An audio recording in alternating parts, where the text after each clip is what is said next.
ஆண்டவராகிய இயேசு கிறிஸ்துவின் விலையேற பெற்ற நாமத்தில் இந்த மாலை பொழுதில் உங்கள் யாவரையும் நான் வாழ்த்தி வரவேற்கிறேன். தொடர்ச்சியாக நாம் ரோமர் நிருபத்தை கற்று வருகிறோம். நம்முடைய ஆண்டவராகிய இயேசு கிறிஸ்து நம்மோடு பேசிக் கொண்டிருக்கிறார். நாம் கொஞ்ச நேரம் இப்பொழுது கர்த்தரை ஸ்தோத்தரிக்க போகிறோம். ஆண்டவர் அநேக காரியங்களை நமக்கு கற்று தந்திருக்கிறார். எத்தனை கைகளை உயர்த்தி ஒரு ஆமீன் சொல்ல முடியும்? அநேக வார்த்தைகளை, விசேஷமாக கடந்த வாரத்திலே ஆண்டவர் ரோமர் 2ஆம் அதிகாரத்தில் நம்மோடு பேசின காரியம், மற்றவர்களை நாம் குற்றவாளியாக தீர்க்க கூடாது. அதாவது ஆவிக்குரிய பெருமைகள் வரும்போது நாம் நம்மை எண்ணுவதற்கு மிகவும் அதிகமாக எண்ணிவிடக் கூடாது என்பதை நாம் பார்த்தோம். சரி, நாம் இந்த நேரத்தில் ஆண்டவர் நம்மோடு பேசி கொண்டிருக்கிற வார்த்தைக்காக அப்படி எல்லாரும் கைகள் உயர்த்தி ஸ்தோத்திரம் பண்ணுங்க பார்க்கலாம். உங்கள் சத்தத்தை உயர்த்தி எல்லாருடைய கைகளும் தேவனோடு இணைக்கப்படட்டும். நல்லா கைகளை உயர்த்தும் போது நீங்கள் பரலோகத்தோடு இணைக்கப்படுகிறீர்கள். வாய்களை திறந்து ஸ்தோத்திரம் என்று சொல்லுங்கள். நேரே வந்திருக்கிறவர்கள், நேரலையிலே பார்த்து கொண்டிருக்கிற எல்லாரும், ஆண்டவர் இன்றைக்கு மிக முக்கியமான ஒரு காரியத்தை பேச போறாரு. ஆண்டவர் அவ்வப்பொழுது அநேக ரகசியங்களை நமக்கு வெளிப்படுத்துகிறார். எல்லா ஆண்களும் கைகளை உயர்த்தி கொஞ்ச நேரம் ஸ்தோத்தரிங்க பார்க்கலாம். கற்றுத்தருகிற ஆவியானவரை ஸ்தோத்தரிப்போம். வாய்களை திறந்து ஸ்தோத்தரிப்போம். நேரலிலே பார்க்கிறவர்களும் ஸ்தோத்தரிங்க. ஆமேன். வாய்களை திறந்து ஆண்டவர் நம்மோடு பேசுகிறவர். ஆமேன். ஆண்டவரே பேசுகிற தேவன் ஆண்டவரே, தொடர்ந்தும் நீர் எங்களோடு பேசுவீராக. மறைவான சத்தியங்களை கற்று தருவீராங்க. அப்படி எல்லாரும் ஜெபிங்க. ஆண்டவரே, நீர் கற்று கொடுக்கிறவைகள் ஆண்டவரே நாங்கள் அதன்படி நடக்க. இன்றைக்கு மிக மிக முக்கியமான வார்த்தை. அப்படி கைகளை தூக்குங்க அம்மா, கைகளை உயர்த்துங்க. பிரதர்ஸ் பக்கம் எல்லாரும் கைகளை உயர்த்தி, ஆண்டவரே நீர் கற்று தருகிறதை நான் கடைபிடிக்க. வசனம் என்ன சொல்கிறது? திருவசனத்தை கேட்குளாய் மாத்திரமல்ல, அதன்படி நடக்கிறவர்கள். ஜெபிங்க ஜெபிங்க, கைகள் உயர்த்தி. ஏசப்பா, இந்த வார்த்தையின்படி நடக்க சொல்லுங்க சொல்லுங்க சகோதரிகள். அப்படியே கைகள் உயர்த்தி சத்தமா, இன்னும் கொஞ்சம் சத்தமா ஏசப்பா சொல்லுங்க. இயேசுவே சொல்லுங்க. நான் சொல்ல, ஆவியானவரே.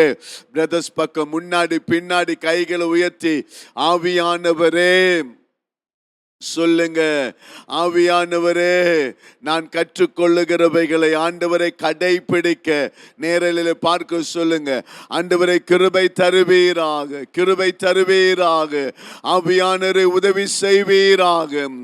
ஆவியானவரை உணர்வுள்ள இருதயத்தை தாங்க. சத்தியத்தின் வெளிப்பாட்டை அறிந்து கொள்ள கிருபை தாங்க. ஆமீன். அப்பொழுது அடுத்ததாக ஜெபிக்கலாம். இந்த ரோமன் நிருபத்தில் அநேக காரியங்களை ஆண்டவர் பேசி வருகிறார். ஸ்தோத்திரம் பண்ணிட்டு கேளுங்க. அப்படியே கைகள் உயர்த்தி, ஆண்டவரே இது அநேகருக்கு பரவணும். கர்த்தருடைய வார்த்தை அப்படியே பரவ வேண்டும். ஆமேன். ஒரு காட்டு தீயை போல சொல்லுவாங்க பாருங்க. எல்லாம் ஜெபிங்க. ஆண்டவரே பாருங்க, நாம் அநேக நேரலிலே பார்க்கிறார்கள், அநேகர் வருவதில்லை. அதே மாதிரி யூடியூபில் பல ஆயிரக்கணக்கான மக்களுக்கு இன்றைக்கு பேச போகிற சத்தியம் போகணும். அநேக மறைவான காரியங்களை தேவன் பேச போறாரு. ஜெபிங்க. ஆண்டவரே, இந்த ரோமன் நிருபத்தை அநேகர் கத்தாவே ஆண்டவரே இந்த வார்த்தை பரவ வேண்டும். இந்த வார்த்தை அநேகருக்குள்ள போக வேண்டும். ஜெபிங்க ஜெபிங்க. நீங்க மாத்திரமல்ல, ஆமேன், இன்னும் பல நூற்றுக்கணக்கான மக்கள் வர வேண்டும். அப்படியே கைகள் உயர்த்தி கைகள் உயர்த்தி, ஆண்டவரே நம்ம டிரினிட்டி சர்ச்சில் இருக்கிற மக்கள் எல்லாரும் ஆண்டவரை இன்னும் கற்றுக்கொள்ள ஆர்வமாய் வர வேண்டும். ஜெபிங்க ஜெபிங்க. ஆண்டவரே இந்த வார்த்தை, ரோமருடைய சத்தியத்தை இயேசுவின் நாமத்தினால ஆண்டவரே அநேகர் கேட்க வேண்டும். அப்படியே கைகள் உயர்த்தி. பிசாசு இந்த சத்தியத்தை கேட்க விட மாட்டான். இன்னைக்கு ஆண்டவர் என் உள்ளத்துல மகிமையான ஒரு வார்த்தையை போட்டிருக்கிறாரு. ஆமேன். புத்தகங்கள் உங்களுக்கு கொடுத்திருந்தாலும் புத்தகத்தில் இல்லாத அநேக குறிப்புகளை உட்கார்ந்து ஜெபித்து எடுத்து வந்திருக்கிறேன். ஜெபிங்க. பிசாசு என்ன செய்வான்? இதை அநேகர் பார்க்க தடை பண்ணுவான். ஆமென். இன்றைக்கு செய்தி அநேக ஆயிரங்களை தொட வேண்டும். இயேசுவின் நாமத்தில் இப்படி நான் செய்யற மாதிரி செய்யுங்க. அப்படியே விரல வச்சு மேல சுத்தி இயேசுவின் நாமத்தினால சொல்லுங்க. இந்த வார்த்தைகள் யூடியூப் வழியாக, ஆமென், ஆன்லைன் வழியாக அநேக ஆயிரங்கள் பார்க்க தடை பண்ணுகிற பொல்லாத ஆவியே, இயேசுவின் நாமத்தினால் கையை எடு, ஜெபிங்க. ஆண்டவரே, நேரடியாக வந்து ஆண்டவரே, ஜனங்கள் வரக்கூடாதபடி தடை பண்ணுகிற எல்லா சத்துருவின் வல்லமைகள் இயேசுவின் நாமத்தினால் அழிக்கப்படுவதாக. சத்தமாய் ஆமென். எல்லாரும் ஒரு 3 முறை 2 கையை உயர்த்தி சத்தமா இயேசுவேன்னு சொல்ல போறோம். சத்தமா கைகள் உயர்த்திட்டீங்களா? ஆன்லைன்ல பார்க்கிறவங்க கைகள் உயர்த்துங்க. சத்தமா சொல்லுங்க, இயேசுவே, இயேசுவே, இயேசுவே. பரிசுத்த பிதாவே, நாங்கள் உமக்கு நன்றி சொல்லுகிறோம். இந்த நாட்களில் ஆண்டவரே, நீர் கற்றுத் தருகிற சத்தியத்துக்காக நாங்கள் நன்றி சொல்லுகிறோம். எங்களோடு நீர் பேசுவீராக. இன்னும் திரளான ஜனங்கள் கலந்து கொள்ளவும், ஆன்லைனில் பார்க்கிறவர்கள் ஆண்டவரே அதிகமாக பார்க்கவும், மக்களுடைய வாழ்க்கையில் ஒரு பெரிய மாற்றம் வர நாங்கள் ஜெபிக்கிறோம். சபையார் சத்தமாய் சொல்லுங்க, இயேசுவின் நாமத்தில் ஜெபிக்கிறோம் பிதாவே, ஆமென், ஆமென். பிரியமானவர்களே, நாம் தொடர்ந்து ரோமர் புத்தகத்தை கற்று வருகிறோம். நாம் 2ஆம் அதிகாரத்திலே இப்பொழுது இருக்கிறோம். நேரலிலே பார்க்கிறவர்கள் நன்றாய் கவனிக்க வேண்டும். இங்கே நேரடியாய் வந்து கற்றுக்கொள்ளுகளுக்கு ரோமன் நிருபத்தின் ஒரு விளக்க உரை கொடுக்கப்பட்டிருக்கிறது.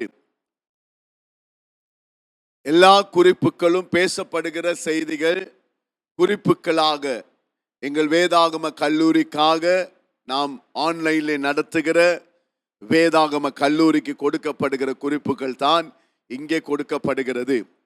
ஆகையால் நேரலிலே பார்க்கிறவர்களும் நீங்கள் இந்த குறிப்பை ஃபாலோ பண்ணுங்கள்.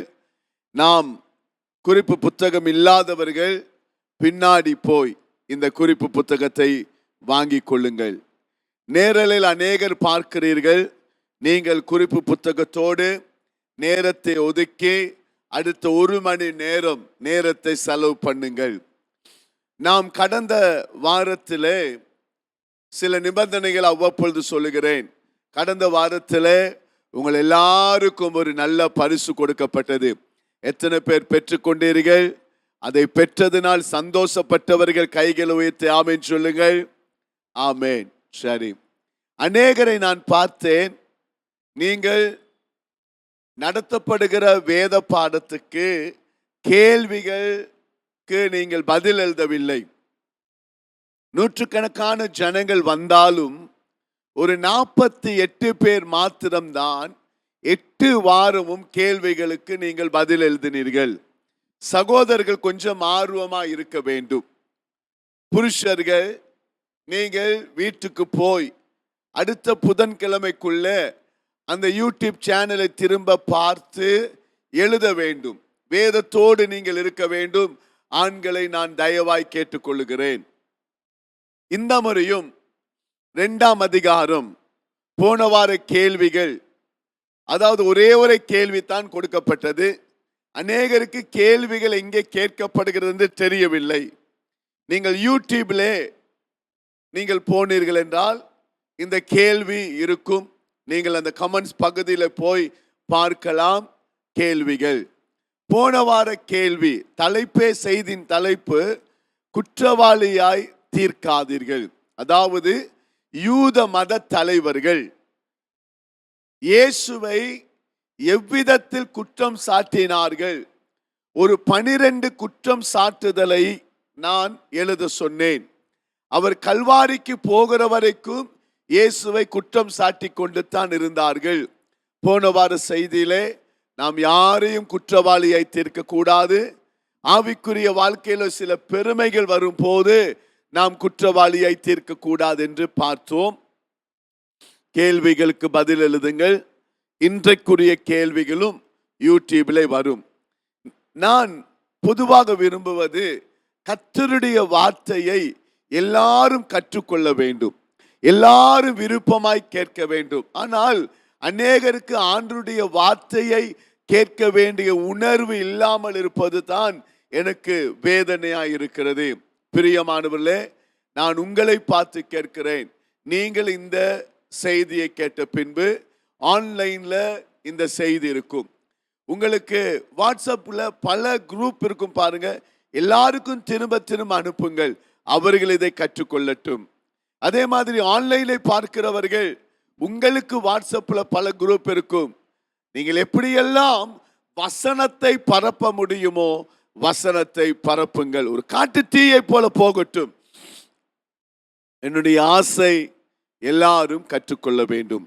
இன்றைக்கு நாம் மிக முக்கியமான ஒரு காரியத்தை கற்றுக்கொள்ள போகிறோம். அதுக்கு முன்னால் மீண்டும் சொல்கிறேன், 2ஆம் அதிகாரத்தில் இருக்கிற ஒவ்வொரு வாரமும் கேட்கிற கேள்விகளுக்கு நீங்கள் பதில் எழுத வேண்டும்.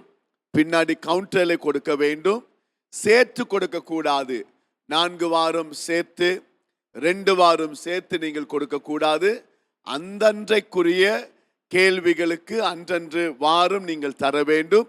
ஒரு வாரமும் தவறாமல் நீங்கள் பதில் எழுதினால் போன வாரம் கொடுத்ததை போல உங்களுக்கு பரிசுகள் வழங்கப்படும் என்பதை நான் சொல்லுகிறேன். சரி, வேகமாக 2ஆம் அதிகாரத்துக்கு வருவோம். 2ஆம் அதிகாரம் ஆரம்பித்து 2 வாரம் ஆகிறது, இது 3வது வாரம். ஆகையால் வராதவர்கள், புதிதாய் ஆன்லைனில் பார்க்கிறவர்கள் நோட்ஸை திருப்பிக் கொள்ளுங்கள், உங்கள் நோட்ஸை திருப்பிக் கொள்ளுங்கள். 2ஆம் அதிகாரத்துக்கு நாம் ஒரு தலைப்பு கொடுத்திருக்கிறோம், மதவாத பெருமைக்கு தேவனுடைய எச்சரிப்பு. எல்லாரும் சொல்லுங்கள் சத்தமாய், திரும்ப சத்தமாய் சொல்லுங்கள், மதவாத பெருமைக்கு தேவனுடைய எச்சரிப்பு.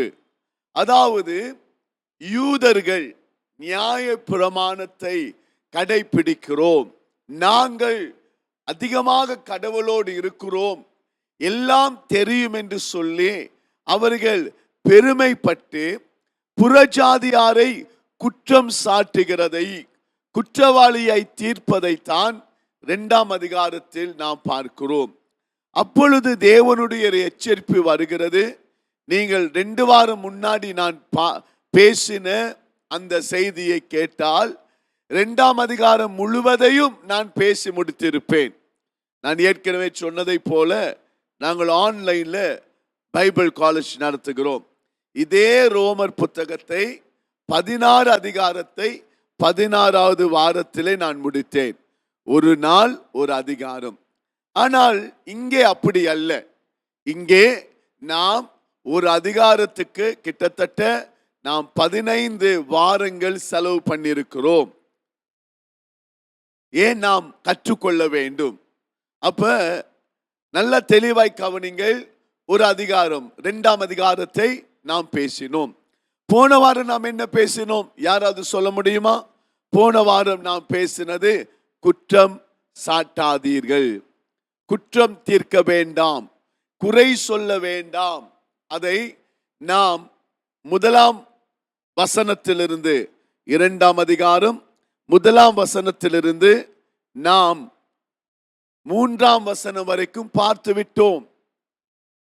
தீர்மானம் பண்ணினோம், நாம் யாரையும் குற்றப்படுத்த மாட்டோம், யாரையும் குறை சொல்ல மாட்டோம், திருச்சபையிலே குற்றம் கண்டுபிடிக்க மாட்டோம், தேவ ஊழியரிடத்திலே சபை மக்களிடத்திலே குற்றம் காண மாட்டோம் என்று நாம் எல்லாரும் தீர்மானம் பண்ணினோம். திரும்பவும் பண்ணுவோம். ஆலயத்தில் 2 பேர் ஜெபிக்க போனார்கள். ஒருவன் என்ன சொன்னான் என்று சொன்னேன், நான் ஜெபிக்கிறேன், நான் உபவாசிக்கிறேன். நல்லது தான். ஆனால் இன்னொன்றை சேர்த்து கொண்டான், அவனை போல் அல்ல, இவனை போல் அல்ல. திருச்சபையிலே நீங்கள் வளர வளர, ஆவிக்குரிய வாழ்க்கையிலே வளர வளர நான் என்கிற நிலை வரக்கூடாது. அதைத்தான் நான் சொல்லுகிறேன். நான் இல்லாவிட்டால் நான் தான், அவன் சரியில்லை, அந்த மூப்பர் சரியில்லை, அந்த சகோதரி சரியில்லை, அந்த சகோதரி சரியில்லை என்று நாம் யாரையும் குற்றம் சாட்டக்கூடாது என்று பார்த்தோம். இன்றைக்கு நாம் மிக முக்கியமானதை பார்க்க போகிறோம். குறிப்பை கவனிக்க வேண்டும். இன்றைக்கு ரோமர் புத்தகத்தை திருப்பிக் கொள்ளுங்கள்.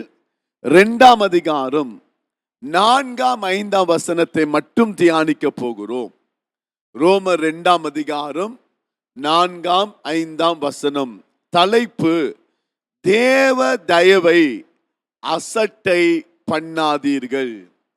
தேவனுடைய தயவை அசட்டை பண்ணாதீர்கள். எழுதிக் கொள்ளுங்கள், குறிப்பை கவனிங்கள். எல்லார் கையிலும் புத்தகம் கொடுக்கப்பட்டிருக்கிறது. ஆகையால் இன்றைக்கு நாம் தியானிக்க போகிற தலைப்பு 4ஆம் 5ஆம் வசனம். ரோமர் 4:5. தலைப்பை எழுதிக் கொள்ளுங்கள். தேவ தயவை, தேவனுடைய தயவை அசட்டை பண்ணாதீர்கள். சத்தமாய் சொல்லுங்க. சத்தமா எல்லாரும் சொல்லுங்க ஒரு முறை. ஆமா, இன்னொரு முறை சத்தமாய். தேவ தயவை அசட்டை பண்ணாதீர்கள். பிரதர்ஸ் மாத்திரம் சத்தமாய் சொல்லுங்கள். தேவ தயவை அசட்டை பண்ணாதீர்கள். சரி, இப்பொழுது நாம் எல்லாரும் சேர்ந்து வாசிக்க போகிறோம். திருப்பிக் கொள்ளுங்கள். 208ஆம் பக்கம். நேரலிலே பார்க்கிறவர்கள் நீங்களும் ஸ்கிரீனை பாருங்கள். நான் சொல்ல சொல்ல நீங்கள் பாருங்கள். தனிமையில நீங்க உட்கார்ந்து ஒரு நோட்ஸை, ஒரு குறிப்பேட்டை எடுத்து எழுதி கொள்ளுங்கள். ஆமேன். நான் பேச பேச ஆண்டவர் உங்களோடு பேசினால் ஆமேன் என்று சொல்லுங்கள். சரி, வாசிக்கலாமா? 4ஆம் 5ஆம் வசனம். திரும்ப திரும்ப திரும்ப திரும்ப நம்ம வாசிக்கணும். ஓகேயா? எடுத்துக்கொள்ளுங்க வேதத்தை. பிரதர்ஸ் எல்லாரும் வேதத்தை திருப்பாதவர்கள் ஸ்கிரீன்ல பாருங்கள்.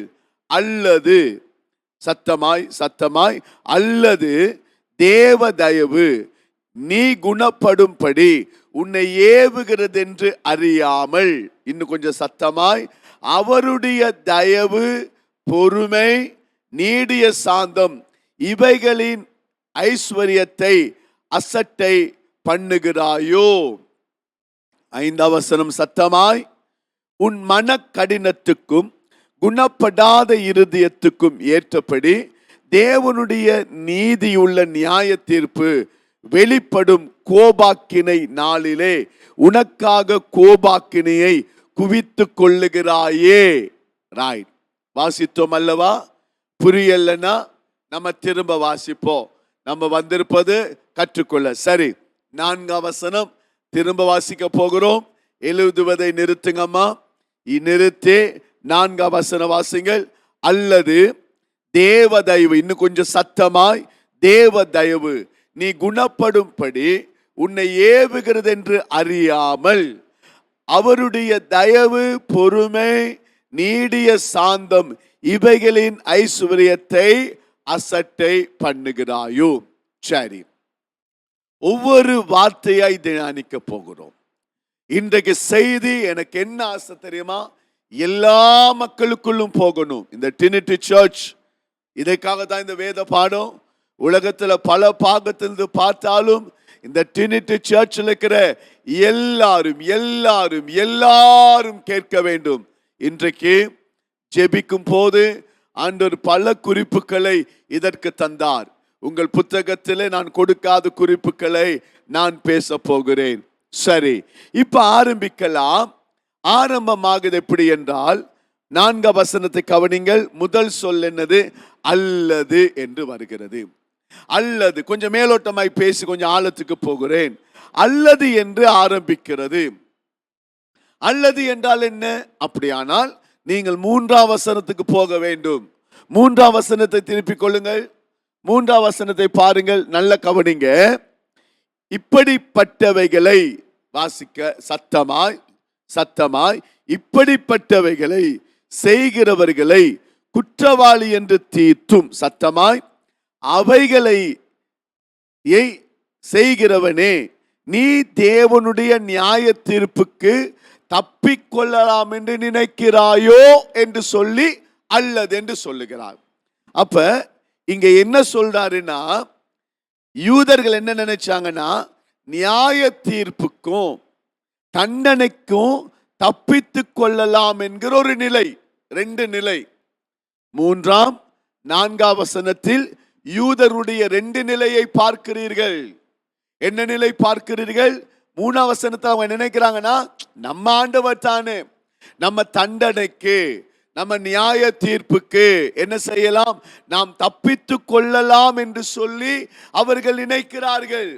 அநேக நேரத்தில் நாம் என்ன செய்யறோம்னா, நமக்கு அந்த வேதனை வராது, நாம் தப்பித்து கொள்ளலாம், நாம் எப்படியாவது எஸ்கேப் ஆகிவிடலாம் என்று நாம் நினைக்கிறோம். அப்படி ஆக முடியாது என்று தான் வேதத்தில் இருக்கிறது. ஒரு நிலைப்பாடு யூதர்களின் 2 நிலைப்பாடு. 4ஆம் வசனத்திலே யூதருடைய 2 நிலைப்பாடு என்னது?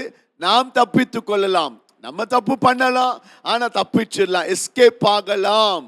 ஆனால் வேதத்தில் அங்கே கீழே சொல்லுகிறது, இல்லை, முடியாது, அவனவனுக்கு கிரியைக்கு தக்கதாக பலன் இருக்கிறது. ஒரு பக்கம் தப்பித்து கொள்ளலாம் என்கிற நிலை. 2வது அவருடைய நிலையை பாருங்கள். 4ஆம் வசனம் வாசித்தமே, தேவன் காட்டுகிற தயவை அவர்கள் என்ன செய்கிறார்கள்? தேவன் காட்டுகிற தயவை, அது ஒரு தண்டனையே இல்லை, அவர் தயவா இருக்கிறாரு, அவர் மன்னிக்கிறாரு, அவர் தயவா இருக்கிறார் சொல்லி அசட்டை பண்ணுகிற நிலை. ஒரு பக்கம் என்னது? நம்ம எப்படியாகலும், நம்ம என்னதான் பண்ணினாலும் நம்ம எஸ்கேப் ஆகிடலாம். இன்னொரு பக்கம் தேவனுடைய அன்பு, தேவனுடைய தயவு இருக்கு பாருங்களேன். சிலர் அப்படிதான், தேவ தயவு, எனக்கு எந்த பனிஷ்மெண்ட் வரலையே, எனக்கு எந்த தண்டனையும் வரலையே, அதனால அசட்டை பண்றது.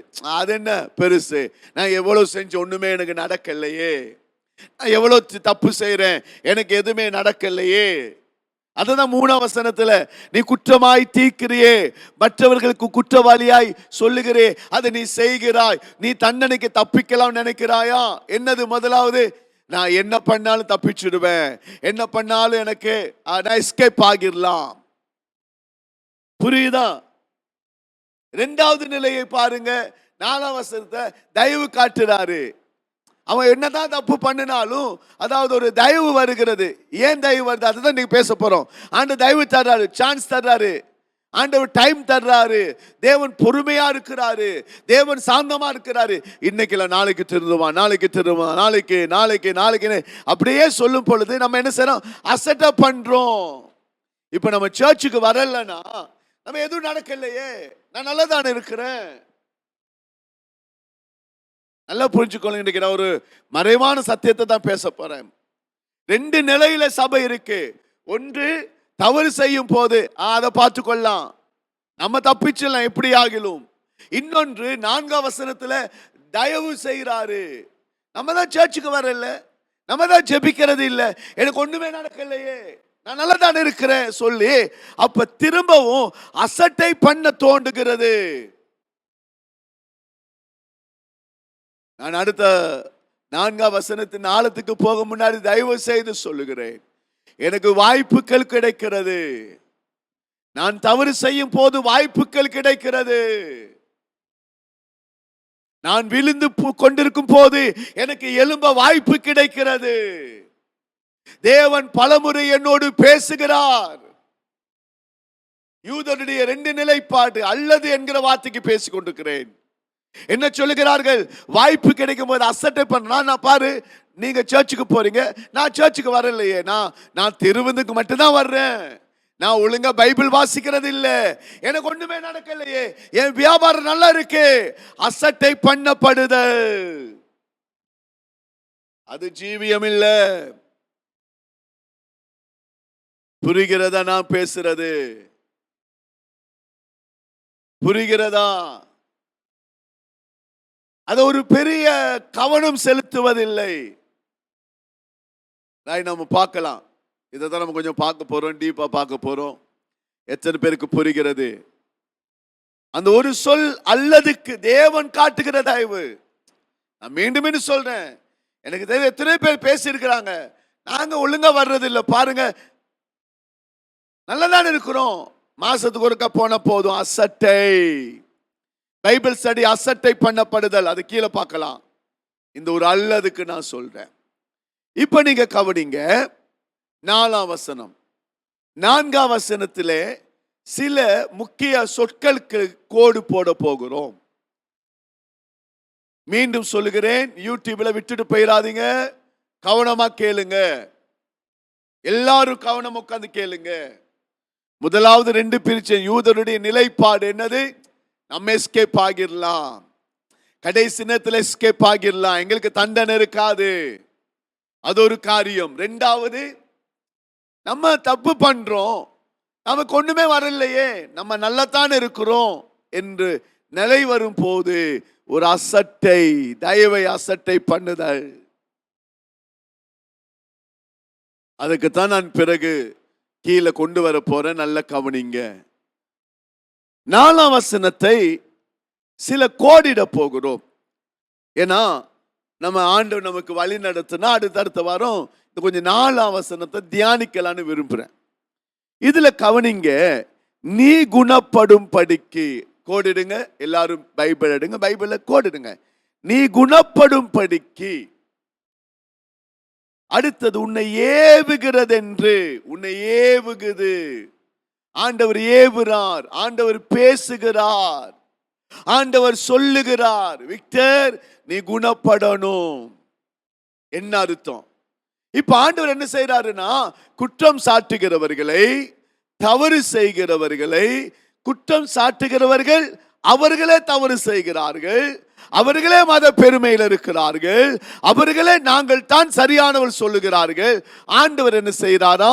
அவர்கள் குணப்பட ஏவுகிறார். வார்த்தையினால, பாட்டினால, ஜெபிக்கும் போது ஏவுகிறார். அண்டர்லைன் பண்ணுங்கள், ஏவுகிறார். அடுத்தது அண்டர்லைன் பண்ணுங்கள், தயவு, பொறுமை, நீடிய சாந்தம். அவருடைய இப்ப எனக்கு என்ன செய்யறாரா? நான் குணப்படையணும், நான் மாறணும், என் வாழ்க்கையில மாற்றம் தரணும் சொல்லி எனக்கு எந்த தண்டனையுமே இல்லாம அவர் தயவா இருக்கிறாரு, பொறுமையா இருக்காரு. இல்ல இல்ல, இன்னைக்கு இல்லாட்டி நாளைக்கு, இன்னைக்கு இல்லைன்னா நாளைக்கு, இந்த வருஷம் மட்டும் இருக்கட்டுமே, ஐயோ வெட்ட வேண்டாம், 2025 ஆண்டு இந்த கனி கொடுக்கல, வெட்ட வேண்டாம், இல்ல வெட்டு, இல்ல வேண்டாம் வேண்டாம், பிளீஸ் இன்னொரு வருஷம் இருக்கட்டுமே, எனக்கு ஒரு தயவு, எனக்கு ஒரு நீடிய பொறுமை கொடுக்கிறார், பொறுமையா இருக்கிறாரு. இல்ல இல்ல, இந்த டிசம்பருக்குள்ள எழும்பிடுவான், இந்த டிசம்பருக்குள்ள கனி கொடுப்பான். கேட்கிறீங்களா? கேட்கிறீங்களா? அவர் தயவா இருக்கிறாரு, பொறுமையா இருக்கிறாரு. நான் என்ன நினைக்கிறேன், பாரு பாரு நான் தப்பு பண்றேன், ஆண்டவர் ஒண்ணுமே செய்யலையே, நான் ஜெபிக்கிறதே இல்லை, ஆனா நல்லா தானே இருக்கு. இல்ல இல்ல இல்ல, அவர் வாய்ப்பு தருகிறார், அவர் நீடிய பொறுமையாயிருக்கிறார். அடுத்தது அண்டர்லைன் பண்ணிக்கொள்ளுங்கள், அசட்டை பண்ணுகிறோம். என்ன அசட்டை பண்ணுகிறோம்? அவர் பேசுகிறார், அசட்டை பண்ணுகிறோம். சரி, இதெல்லாம் நாம் தியானிக்க வேண்டும். இப்படி படித்தால் நாம் படித்துக்கொண்டே நீண்ட நாள் போயிட்டு இருக்கலாம். உண்மையில சொல்லுங்க, ஆண்டவர் இதுவரைக்கும் என்னோடு பேசுகிறார். ஜெபம் பண்ணிட்டே கேட்கணும். ஆமென். நம்ம பேசுற செய்திய நீங்க வீட்டுல ஜெபிக்கணும். பிரதர் ஜெபிக்கணும். 4 பேருக்கு சொல்லுங்களேன், ஞாயிற்றுக்கிழமை சொல்லுங்க, வாங்க ஆசீர்வாதமா இருக்கு, ஜீவிய மாற்றமா இருக்கு, சொல்லுங்க, வரட்டுமே. ரைட், இப்ப நம்ம கவனிக்க போறோம். 4ஆம் வசனத்துக்கு வாங்க. 4ஆம் வசனம் திரும்ப வாசிக்கலாமா? இதெல்லாம் அருமையான வசனம். மனனம் செய்யலாமா? எத்தனை பேர் சொல்றீங்க நம்ம மனனம் செய்யலாம்? சிஸ்டர் பக்கம் கைகளை உயர்த்துங்க. ஓகேயா? நம்ம மனனம் செய்ய போறோம். பிரதர்ஸ், வார்த்தைகளை நல்ல மைண்டுக்குள்ள கொண்டு வாங்க. பைபிளை கையில் எடுங்க. 4ஆம் வசனம் சத்தமாய் வாசிக்கலாம். அல்லது தேவ தயவு நீ குணப்படும்படி உன்னை ஏவுகிறது என்று அறியாமல் அவருடைய தயவு, பொறுமை, நீடிய சாந்தம் இவைகளின் ஐசுவரியத்தை அசட்டை பண்ணுகிறாயோ. இப்ப இந்த 4ஆம் அதிகாரத்தின் சுருக்கத்தை சொல்ற. முதலாவது என்னன்னா, ஆண்டவர் என்ன செய்யறாரு? நமக்கு வாய்ப்பு தர்றாரு. ஆண்டவர் நமக்கு நல்ல ஒரு வாய்ப்பு, பொறுமையா இருக்கிறார், பொறுமையா இருக்காரு, நீடிய பொறுமையா இருக்காரு. எத்தனையோ இடத்துல ஆண்டவர் பிடிதார் சிஸ்டர், பொறுமையா இருக்கிறாரு, இரக்கமா இருக்கிறாரு. ஏன்? நான் குணப்படணுமா, நான் மாறிடுவேன். இன்னைக்கு நம்ம பார்க்க போற தலைப்பு அந்த குணப்படுதல் என்றால் என்ன. அப்ப ஆண்டவர் என்ன செய்யறாரு, எனக்கு இன்னும் ஐஸ்வர்யம், அவர் இன்னும் அதாவது தயவுல ஐஸ்வர்யம் காட்டுறாரு. இன்னும் வாய்ப்பு இல்ல, நாளைக்கு நான் ஜெபம் பண்ணுவேன். அந்த அந்த பீரியட்ல என்ன பண்றாருன்னா, ஞாயிற்றுக்கிழமை வர்றோம், அவர் ஏவுறாரு. அவர் ஏவுறது நமக்கு தெரியல. பாஸ்டர் மூலமா கர்த்தர் பேசுறாரு, பாஸ்டர் மூலமா பேசுறாரு, பாட்டுல பேசுறாரு. அவர் ஏவுறது எதுக்குன்னா, நான் மாறணும், நான் ஜெபிக்கணும். அவர் அதை இன்னும் சான்ஸ் தர்றாரு. ஆனா நான் அசட்டை பண்றேன்னா, நான் ஜெபிக்கிறதுல ஆனா எனக்கு ஒண்ணுமே நடக்கலைன்னு சொல்றோம். இதெல்லாம் இன்னைக்கு படம் போட்டு காட்ட போறேன். அசட்டை பண்ணுகிறார்கள். இது 4ஆம் வசனம். இப்ப நம்ம வருவோம். அதுல ஒரு சொல் சொன்னேன்ல, அங்க என்ன சொல்லுது எல்லாம் கவனிங்க. 4ஆம் வசனம், நீ குணப்படும்படி, 3 முறை சத்தமாய் வாசிங்கள், சத்தமாய், எல்லாரும் சத்தமாய் வாசிங்கள். நீ குணப்படும்படி உன்னை ஏவுகிறதை அறியாமல். இப்ப 4ஆம் வசனத்துல என்ன சொல்றாரு, குணப்படும்படி ஏவுகிறதை அறியாமல். அப்ப குணப்படுதல் என்றால் என்ன? அதே 5ஆம் வசனத்தை எடுங்க. 5ஆம் வசனம், 5ஆம் வசனம் வாசிக்கலாமா? ஸ்கிரீன்ல போடுங்க. உன் மன கடினத்துக்கும் குணப்படாத இருதயத்துக்கும் ஏற்றபடி. உன்னுடைய மன கடினத்துக்கும், சொல்லுங்க, பாருங்க பாருங்க, எல்லாரும் பாருங்க, சத்தமா சொல்லுங்க.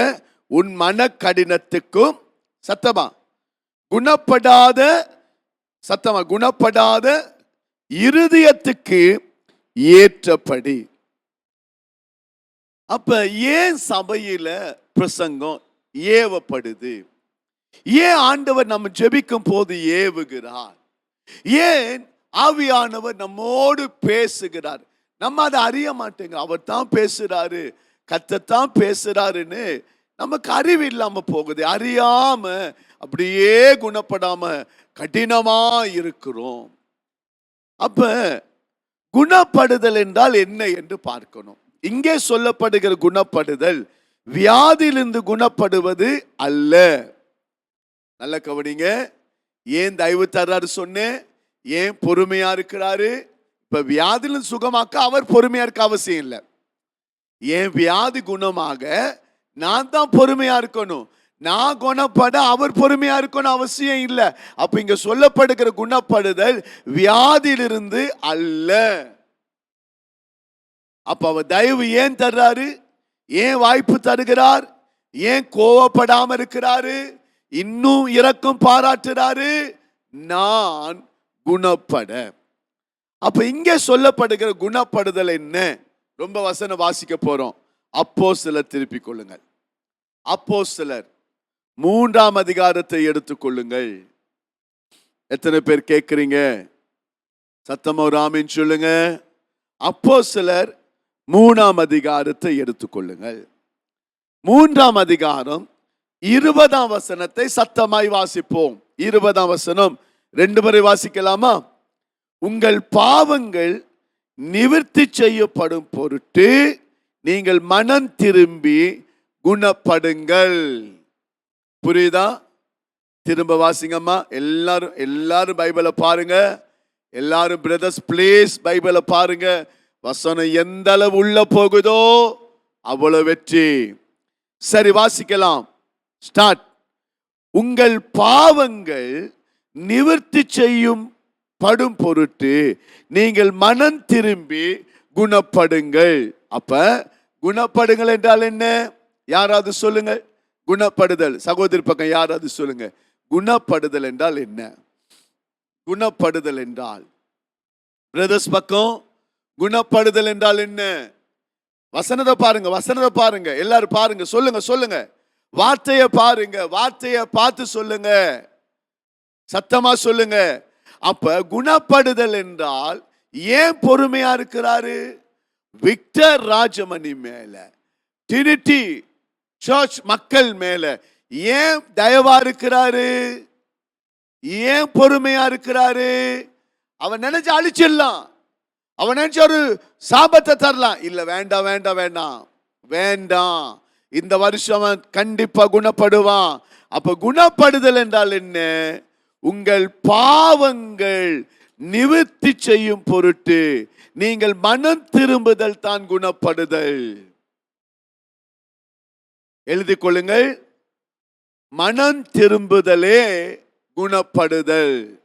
கேள்வி வரும், டிவியில பார்க்கிறவங்க, கர்த்தர் உங்களோட பேசுறாரா? இதெல்லாம் ஏவுகிறார், ஏவுகிறார், தயவு வைத்திருக்கிறாரு. தொடர்ந்து நம்ம தவறு செய்யறோம், ஆண்டவர் தயவு வைக்கிறார். இல்ல, எப்படியாகிலும் மனம் திரும்புவான், குணப்படுவான். நீங்க அசட பண்ணாதீங்க, அசட பண்ணாதீங்க. தயவு செய்து இந்த செய்திக்கு பின்னாடி ஆன்லைன்ல பார்க்கிறவங்க நேராய் வாருங்கள். புதன்கிழமை மாலை 6:45 டிரினிட்டி ஃபுல் காஸ்பல் சர்ச்சில் நடக்கிற பைபிள் ஸ்டடிக்கு நீங்க வரணும். அசட்ட பண்ணாதீங்க. ஏவுகிறார், ஞாயிற்றுக்கிழமை ஆராதனையில ஏவுகிறார். பாஸ்டர் மூலமாய் பேசும்போது உங்க இருதயத்தில் ஏவுகிறார். ஏன்? குணப்படணும். நீங்க நினைக்கிறீங்க ரெண்டு காரியம், யூதருடைய நிலைப்பாடு ரெண்டு. சொல்லுங்க, யூதருடைய நிலைப்பாடு தான் கேள்விக்கு வரும்.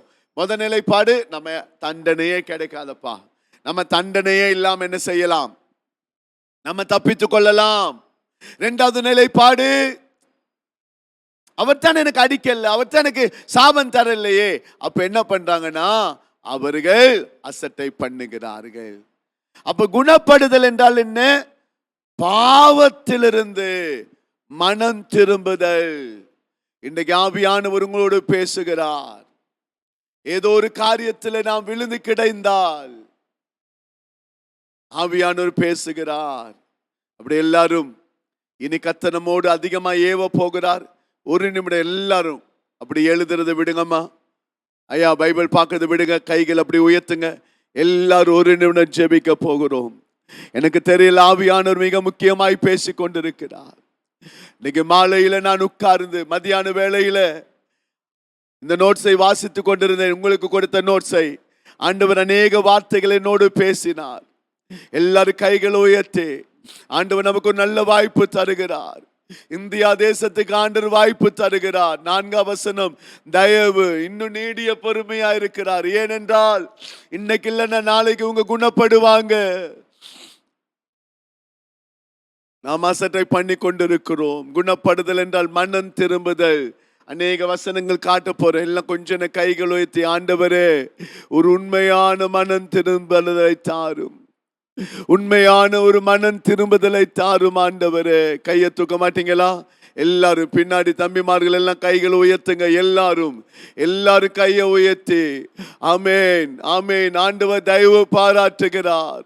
மனம் திரும்புதல். மனம் திரும்புதல் என்றால் பாவம் செய்யும் போது மாத்திரமல்ல, காட்ட போறேன்.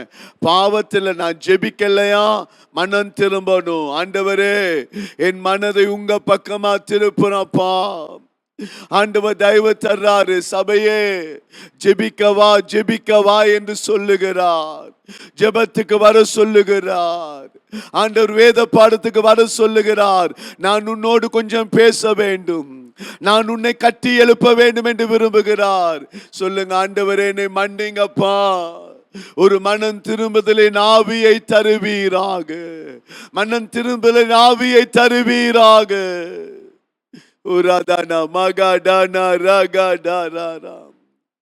ஆண்டவரே எத்தனையோ தயவு காட்டினீரே, மனம் திரும்புகிற ஆவியை தாரும். ஆமேன். எல்லா சத்தமா ஒரு ஆமேன் சொல்லுங்க. சத்தமா இன்னொரு முறை ஆமேன். கைகளை உயர்த்தி ஒரு ஆமேன். ஆண்டவர் பேசுறாரா? ஆண்டவர் பேசுறாரா? அந்த வசனத்தை பாருங்களேன். ஏவுகிறார். பேசுகிறாரா? ஆண்டவர் நம்மோடு பேசுகிறாரா? நாம் ஜெபிக்காத போது அவர் ஏவுகிறாரா? நாம் ஜெபிக்க வேண்டும் என்று நம் மனதை திருப்பாமல் நாம் தொடர்ந்து அசட்டை பண்ணி கொண்டிருக்கிறோமா? ஆண்டவர் நம்மோடு பேசுகிறார். எத்தனையோ முறை வாய்ப்பு தருகிறார், எத்தனையோ முறை பேசுகிறார். ஆனால் நாம் என்ன செய்கிறோம்? திரும்ப திரும்ப அசட்டை பண்ணுகிறோம். திரும்ப திரும்ப அசட்டை பண்ணுகிறோம். கோழி தன் குஞ்சுகளை கூட்டி சேர்ப்பது போல எத்தனையோ முறை சொன்னார். அதான் தயவு, அது தான் நீடிய பொறுமை. எத்தனையோ முறை உன்னை கூட்டி சேர்த்தனே, உனக்கு மனமில்லை, நீ அசட்டை பண்ணுகிறாய். நாளை ஜெபிக்கலாம், நாளை மறுதினம் ஜெபிக்கலாம். சபை அசட்டை பண்ணுகிறாய். குணப்படுதல் ஏவிக்கொண்டே இருக்கிறாரு, பேசிட்டே இருக்கிறாரு. விட்டுரு விட்டுரு, வேண்டாம், விட்டுரு வேண்டாம். ஆண்டவர் பேசிட்டே இருக்கிறாரு. உன் ஜெபம் போதாது, அவர் ஏவுகிறார், ஏவுகிறார். நான் அசட்டை பண்ணுகிறேன். தொடர்ந்து பார்க்கலாமா? குணப்படுதல் என்றால் என்ன? நீங்கள் உங்கள் பாவ நிவர்த்தி செய்யும் பொருட்டு மனம் திரும்பி குணப்படுதல். 4 வசனத்தை மறக்க கூடாது. 2 நாளும் மறக்காதீங்க. தேவ தயவு நீ குணப்படும்படி உன்னை ஏவுகிறது அறியாமல். மனம் திரும்ப சொல்லுகிறார், அதை அறியாமல் அவர் பேசுகிறார். அப்போஸ்தலர் 26:20 என் உள்ளத்தில் ஆவியான ஏதோ ஒரு பாரத்தை போடுறதை நான் உணர்றேன். எப்பொழுதும் ஒரு பைபிள் ஸ்டடி கற்றுக்கொள்ளும் போது ஒரு வித்தியாசமாய் கர்த்தர் நடத்துவார். ஆனால் எனக்கு மத்தியானத்தில் இந்த ஆவியானவர் என் உள்ளத்தில் ஒரு பெரிய பாரத்தை போடுகிறார். கண்கள் கலங்குகிறது இந்த வார்த்தையை பேசும் பொழுது. ஆண்டவர் எவ்வளோ வாய்ப்பு நமக்கு தருகிறார். நாம் தான் அதை அசட்டை பண்றோம். எவ்வளோ வாய்ப்பு தருகிறார், எவ்வளோ வாய்ப்பு தருகிறார். ஜெபிக்க வாய்ப்பு, நமக்கு வாய்ப்பு இருக்கு, நம்ம ஜெபிக்கிறது இல்லை. நமக்கு நல்ல ஒரு ஆலயத்தை தேவன் தந்திருக்கிறார், ஆனா நம்ம அதை அசட்டை பண்றோம். நீங்க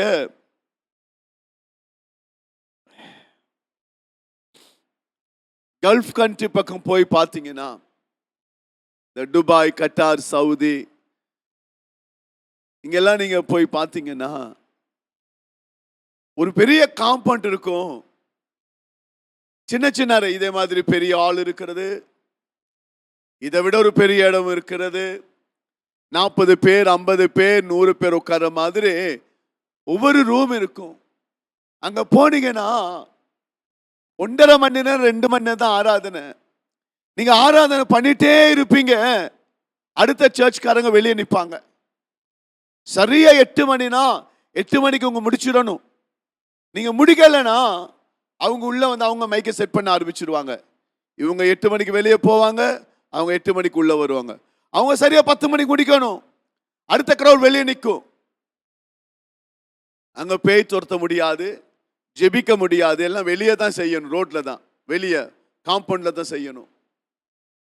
அப்பெல்லாம் நான் யோசிப்பேன், நமக்கு எவ்வளோ பெரிய சர்ச் ஆண்டவர் தந்திருக்கிறாரு, எவ்வளோ பெரிய வாய்ப்பு தந்திருக்கிறாரு.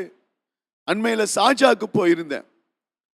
அந்த சாஜாயில 5 மணிக்கு கூட்டத்தை முடிக்கணும்.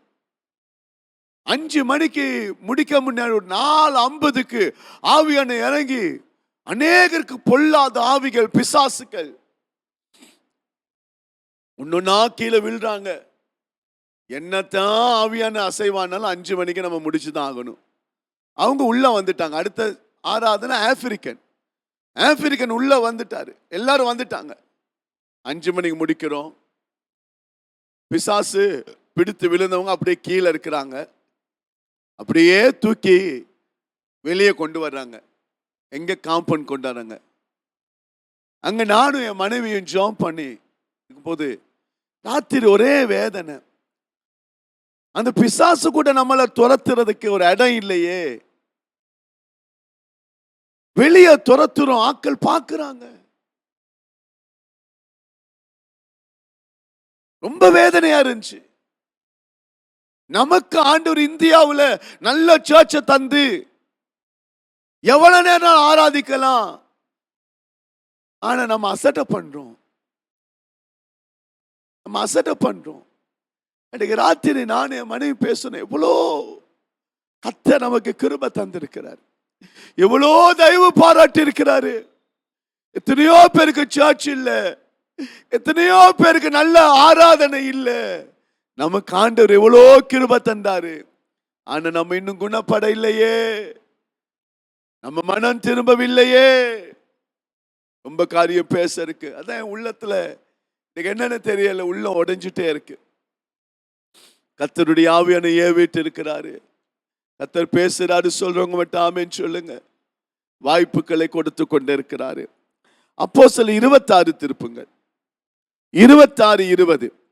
கொஞ்சம் இன்னைக்கு நம்ம ஒரே சொல்லதான், குணப்படுதல் என்றால் என்னது? மனம் திரும்ப ஆண்டவர் ஏவுகிறார். எல்லாரும் கேட்கிறீங்களா? பிரயோஜனமா இருக்கா? ஆண்டவர் பேசுறாரா? ஆண்டவர் பேசுறாரா? பேசுகிறார். 20 பாருங்க, சத்தமா வாசிங்க. முன்பு தமஸ்குவிலே, ஜெருசலேமிலும் யூதேயா தேசமெங்கும் உள்ளவர்களிடத்திலும் பின்பு புறஜாதி இடத்திலும் நான் போய், கவனிங்க சத்தமா, அவர்கள் தேவனிடத்துக்கு மனம் திரும்பி குணப்படவும், அதன் பின்பு மனம் திரும்புதலுக்கு ஏற்ற கிரிகளை செய்ய வேண்டும் என்று அறிவித்தேன். அப்ப குணப்படுதல் என்றால் என்ன? தேவனிடத்தில் மனம் திரும்புதல். தேவனிடத்தில் மனம் திரும்ப வேண்டும். இரண்டாவது, மனம் திரும்பினவர்கள் மனம் திரும்புதலுக்கு ஏற்ற கிரியைகள் செய்யணும். இப்ப அவன் நமக்கு தயவு தர்றாராம். அதாவது ஏன் தண்டனை இல்லாம இன்னும் நமக்கு எதுவுமே ஆண்டு கண்டுக்கல்ல. ஏன் அமைதியா இருக்கிறாரா? ஏன் பொறுமையா இருக்கிறாரா? 4 வசனம் மறந்துடாதீங்க. ரோமர் 2:4 மறக்காதீங்க. நான் வாசிக்கட்டுமா? அல்லது தேவ தயவு குணப்படும்படி உன்னை ஏவுகிறது என்று அறியாமல். புரியுதா? புரியல? ஆவியானவர் உதவி செய்யுங்க. கேளுங்க, யூடியூப்ல பாக்குறவங்க புரியுதா? நீங்க தேவ தயவு, அவர் இரக்கம், நீடிய பொறுமை, அமைதியா இருக்கிறாரு. ஏன்? நான் குணப்படும்படி என்னை ஏவிட்டே இருக்கிறாரு. அப்ப என்னதான்? மனம் திரும்புதலுக்கு. அப்போஸ்தலர் 26:20 மனம் திரும்புதலுக்கு, உண்மையான மனம் திரும்புதல். கவனிங்க, உண்மையாக மனம் திரும்ப வேண்டும். மனம் திரும்பி கிரியை செய்யணும். அதை தான் காமிக்க போறேன். மனம் திரும்புதலின் கிரியை என்னது? மனம் திரும்புதலின் கிரியை என்றால் என்ன? யாராவது சொல்ல முடியுமா? இப்ப மனம் திரும்ப சொல்றாரு. மனம் திரும்பி பாருங்க, அவர்கள் தேவனிடத்துக்கு மனம் திரும்பி குணப்படவும் மனம் திரும்புதலுக்கு ஏற்ற கிரியைகளை செய்யணுமா? மனம் திரும்பினா போதாதான். மனம் திரும்பினவன் மனம் திரும்பின மாதிரி அவன் கிரியை செய்யணும். நாங்க மனம் திரும்பிட்டோம் சொல்லக்கூடாது. ரொம்ப வசனம் இருக்கு, கொஞ்ச நேரத்துக்கு வேகமா சொல்றேன். அப்ப மனம் திரும்பினால் அதற்கேற்ற கிரியைகளை செய்ய வேண்டுமாம். சரி, நான் சொல்லுகிறேன் உங்களுக்கு. இப்ப புரிஞ்சா? குணப்படுதல் என்றால் என்ன? மனம் திரும்புதல். இப்ப மார்க்கு புத்தகத்தை வாங்க. உண்மையான மனம் திரும்புதல் தான் குணப்படுதல். குறித்துக் கொள்ளுங்க, எழுதுங்கள். எல்லாரும் எடுங்க. உண்மையான மனம் திரும்புதல், அந்த வேர்டு போடுங்க. உண்மையான மனம் திரும்புதலும் எழுதுங்க. உண்மையான மனம் திரும்புதலும் மனம் திரும்பிய பின்பு எழுதுங்கள். மனம் திரும்பிய பின்பு. டிவியில பார்க்கிறவங்க எழுதுங்க. குணப்படுதல் என்றால் உண்மையான மனம் திரும்புதலும் மனம் திரும்பிய பின்பு மனம் திரும்பியதுக்கு ஏற்ற கிரியைகளை செய்தல். பாஸ்டர், நான் மனம் திரும்பிட்டேன், எழுதிட்டீங்களா? முதல்ல அப்புறம் சொல்றேன். குணப்படுதல் என்றால் உண்மையான மனம் திரும்புதலும், பிரதர்ஸ் எழுதணும் எல்லாரும், உண்மையான மனம் திரும்புதலும் மனம் திரும்பிய பின்பு. மனம் திரும்பிட்டேன், மனம் திரும்பி என்பது என் லைஃப், என்ன பண்ணணுமா? மனம் திரும்புதலுக்கு ஏற்ற கிரியைகளை செய்ய வேண்டும். நான் இன்னைக்கு அதிகமா போர்ட் பயன்படுத்தல, கொஞ்சம் பயன்படுத்துறேன். என்னன்னா நம்ம எல்லாம் கற்றுக்கொள்ளணும், லேட் ஆகிடக்கூடாது. சரியா? மனம் திரும்புதல், மனம் திரும்பதற்கு ஏற்ற கிரியை. பாஸ்டர் நான் மனம் திரும்பிட்டேன், ஓகே, நல்லது. மனம் திரும்பிய பின்பு நான் மனம் திரும்பிய வாழ்க்கை வாழ வேண்டும். அதுதான் குணப்படுதல். இதற்குத்தான் ஆண்டவர் சபையை வச்சு, சபையில 1000 தப்பு நடந்தாலும் பொறுமையா பொறுமையா பொறுமையா பொறுமையா இருக்கிறாரு. புரியுதா? இன்னும் பல சம்பவங்கள் இதுல பார்க்க போறோம். நீங்க எல்லாரும் என்ன செய்யுங்கன்னா, அந்த ரோமர் 2:4-5 நல்ல மனனம் செய்யுங்க. அடுத்த வாரம் நான் வரும்போது சகோதரி பக்கத்தில் ஒரு 3 பேர் எழுப்பி அந்த மனனமா சொல்லணும், பிரதர்ஸ் சொல்லணும். ஓகேயா? எத்தனை பேர் ஆயத்தம்? வசனம் உள்ள போகணும். 1000 சொத்து இருந்தாலும் பிரச்சனை, வசனம் வேணும். அப்ப எப்படி ரோமர் 1ல நம்ம சில வசனம் மனனம் செஞ்சோம். இப்ப ரோமர் 2:4-5 அடுத்த வாரத்துக்குள்ள எல்லாரும் மனனம் செய்யணும். உங்களுக்கு நான் எழுப்பி பார்க்காம சொல்லுவேன். சரி, புரியுதுல? ஆண்டவர் பேசுறாரா? ஏவுகிறாரா?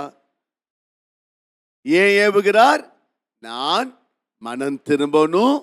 மனம் திரும்பிய பின்பு மனம் திரும்புதலுக்கு சொல்லுங்க, மனம் திரும்புதலுக்கு ஏற்ற கிரியை செய்யணும். சிலர் மனம் திரும்பிட சொல்லுவாங்க, ஆனா வாழ்க்கை கிரியை இல்ல. அதையும் கீழே பார்ப்போம். இப்ப அந்த ஒரே சொல் தான், குணப்பட ஏவுகிறார். இன்னைக்கு அர்ப்பணிங்க ஒரு மனம் திரும்பிய வாழ்க்கை. அப்படி அடுத்த பகுதி போக முன்னாடி கைகள் உயர்த்தி, இயேசுவே ஆண்டவரே நான் குணப்பட வேண்டும், எனக்கு காட்டுகிற தயவுக்காக நன்றி சொல்லுங்க. ஆண்டவர் பலமுறை சொல்றாரு, இல்லை நீ ஆசரை பண்ணாத, பாவங்களை விட்டு விடு, ஜெபத்தை ஆசரை பண்ணாத. அநேக நம்ம டிவியில சீரியல் சினிமா பார்க்கிறது, கெட்ட வார்த்தைகள் பேசுவது, வேண்டாத இடங்களுக்கு போறது, வேண்டாத உறவுகள். மனம் திரும்ப வேண்டும். ஆண்டவரை சரியை தேடுவதில்லை, ஆலயத்துக்கு வருவதில்லை, அசட்டை பண்ணுகிறோம். ஆண்டு சொல்றாரு மனம் திரும்ப சொல்லி. சரி, இப்ப மனம் திரும்புதல் அதான் பார்த்துட்டு இருக்கிறோம். குணப்படுதல், ஏவுகிறார். இது ஒரு சொல்லல், அப்படி பார்க்க கூடாது. தயவு, குணப்படுதல், அதற்கு தான் ஏவுகிறார். ஏவுகிறதை நான் அறியாமல் நான் அசட்டை பண்ணுகிறேன். இது அப்படியே கோர்வையாய் வர வேண்டும். சரி, இப்ப பாருங்க, ஒரு வேதனையான ஒரு வார்த்தை.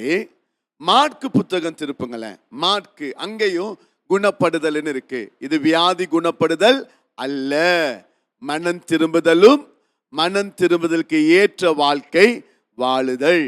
மாற்கு ரொம்ப ஒரு வேதனையான ஒரு வசனம் தான் இந்த குணப்படுதலை குறித்திருக்கு. மாற்கு 4:12 திருப்புவோமா?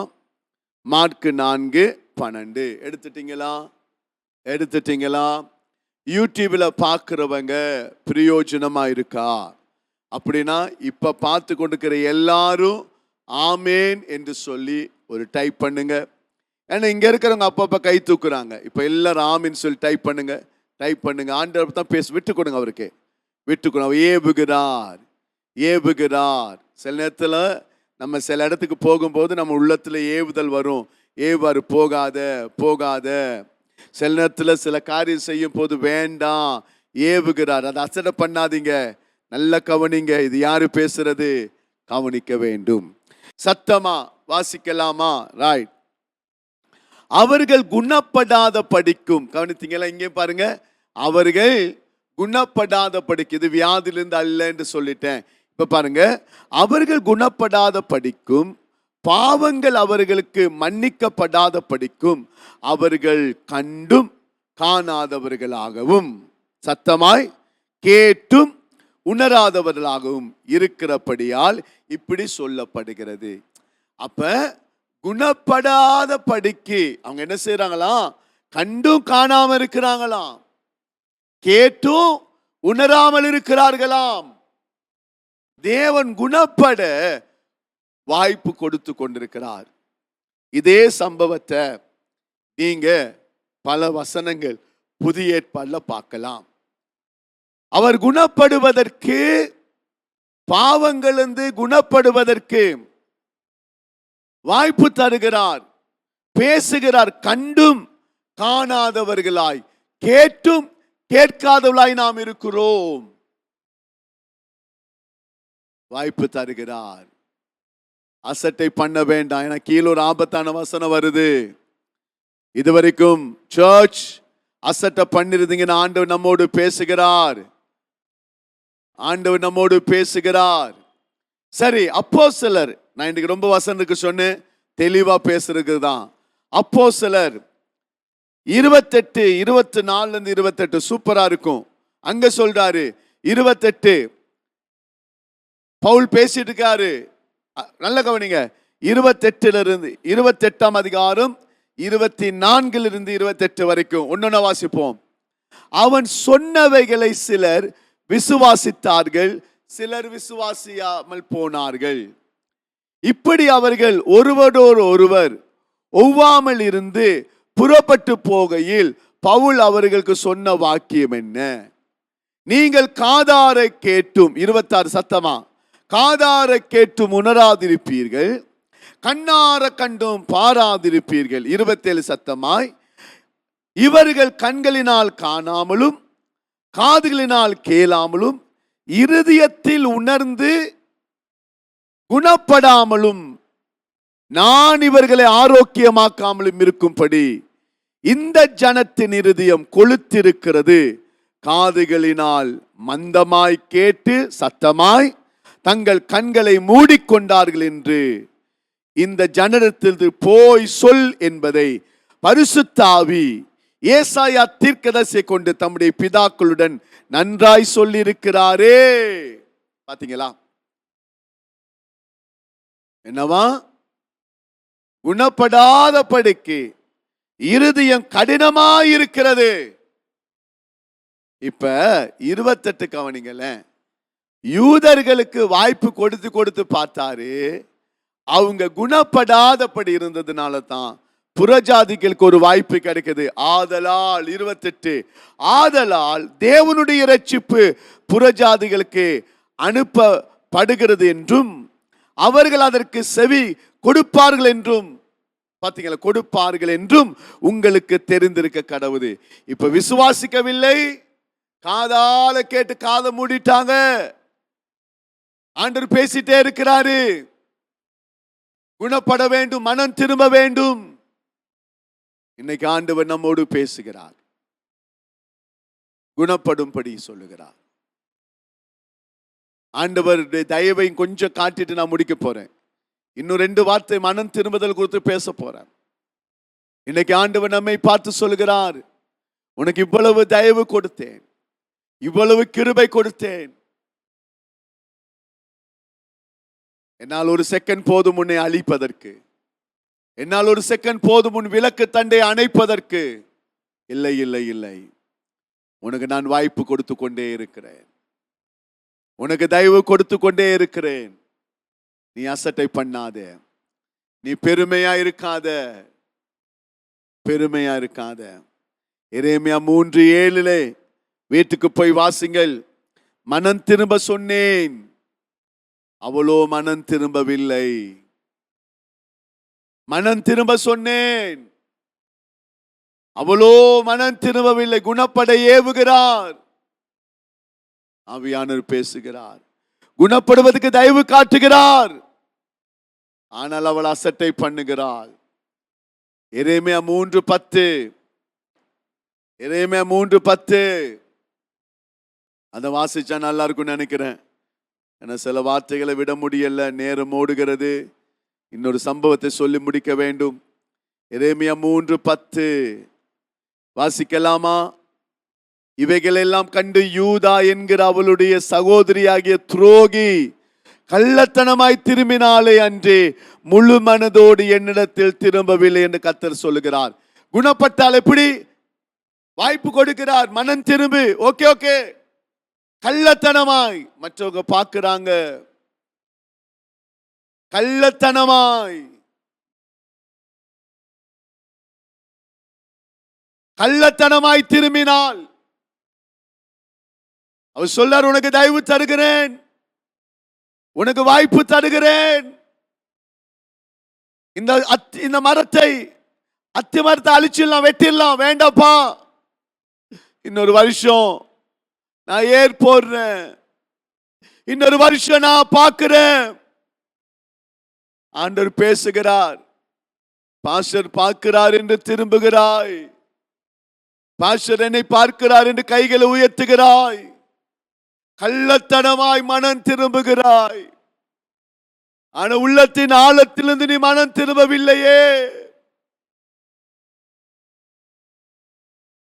2025 ஆண்டவர் வாய்ப்பு தருகிறார்.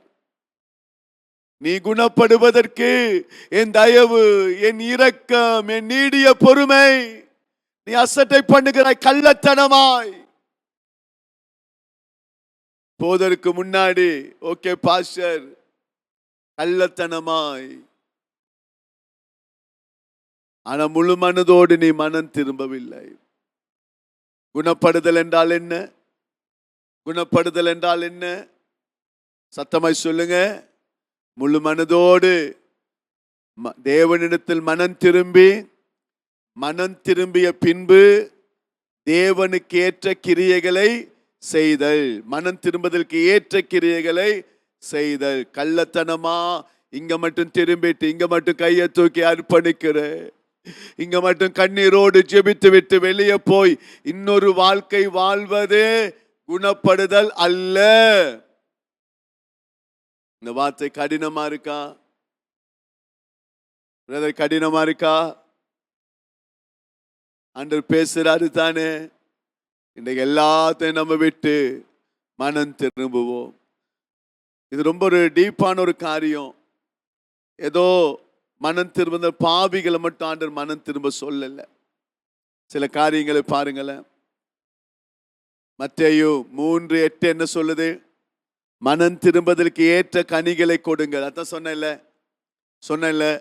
குணப்படுதல் என்றால் என்ன சிஸ்டர்? சொல்லுங்க, வாய்த்து சொல்லுங்க. குணப்படுதல் என்றால் தேவனிடத்தில் மனம் திரும்புவதும், மனம் திரும்பிய பின்பு, சொல்லுங்க, மனம் திரும்பிய பின்பு தேவனுக்கு மனம் திரும்புதலுக்கு ஏற்ற வாழ்க்கை வாழுதல்.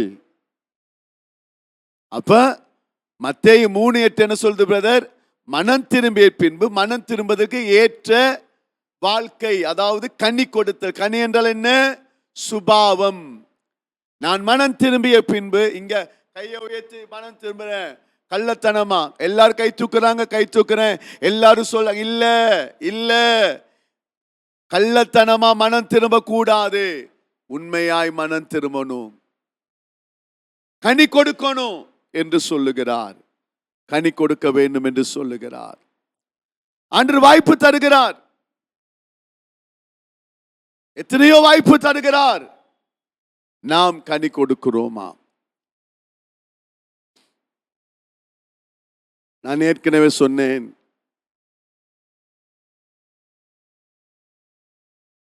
அந்த அசட்டை பண்ணுதல். இன்னும் 2 வசனம் மனம் திரும்புதல் குறித்திருக்கு, அது முடிவுக்கு கொண்டு வர்றேன். ஆண்டவர் தாமதிக்கிறாரு, பொறுமையா இருக்கிறாரு. அவருடைய தயவு, பொறுமை, நீடிய சாந்தம் இவைகளின் ஐஸ்வர்யத்தை அசட்டை பண்ணுதல். 2 யூதருடைய நிலைப்பாட்டு சொன்ன. ஒன்று, நான் எப்படி ஆகிலும் தண்டை நிலை எஸ்கேப் ஆயிடுவேன். அது பார்க்கலாம் வரும்போது. சிலர் பாருங்க, சர்ச்சுக்கு வர சொல்லுவோம், உங்க கணவன்மார்கள் எடுத்துக்கொள்ளுங்களேன், வாசல் வரைக்கும் வந்து விட்டுட்டு போவாங்க, வான வர மாட்டாங்க. அப்புறம் பார்க்கலாமா?